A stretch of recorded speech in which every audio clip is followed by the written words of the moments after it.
ku samu manyan rahotanni bisa jarida News TV.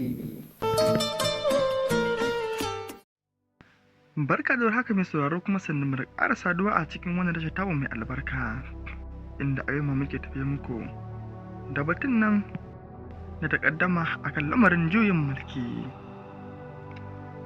inda a yau ma muke tafiye muku da sabon rahoton da wakilanmu suka rawaito mana shi, kuma rahoton da aka tattago mana da shi daga nan birnin tarayya Abuja.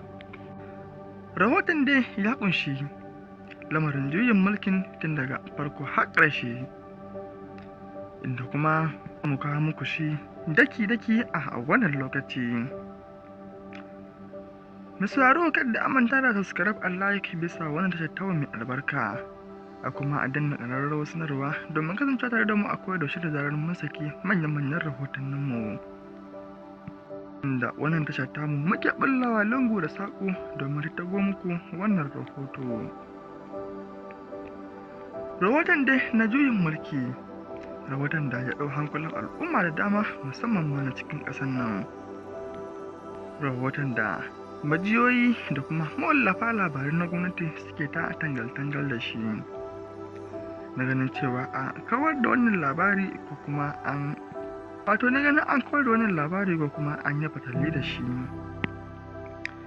Duk da dai bayani ya fito cewa fatali da wannan labari shine daidai, a dangane da gwamnati ba za ta juri ganin yaɗa wannan labari ba.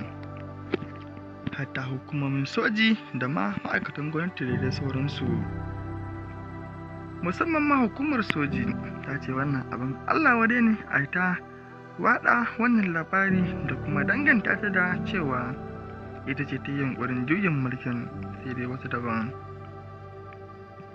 Duk da dai cewar ta kama wasu daga cikin ma'aikatan nata waɗanda ake zargin su da yunƙurin juyin mulkin. Misali kadda ka shafa kana tare ne da wannan tashar tamu mai albarka suna jarida News TV, kuma ka dangula mana ƙararrawar sanarwa da subscribe domin kasance tare da mu a koda yaushe da zarar mun saki manyan rahotanninmu.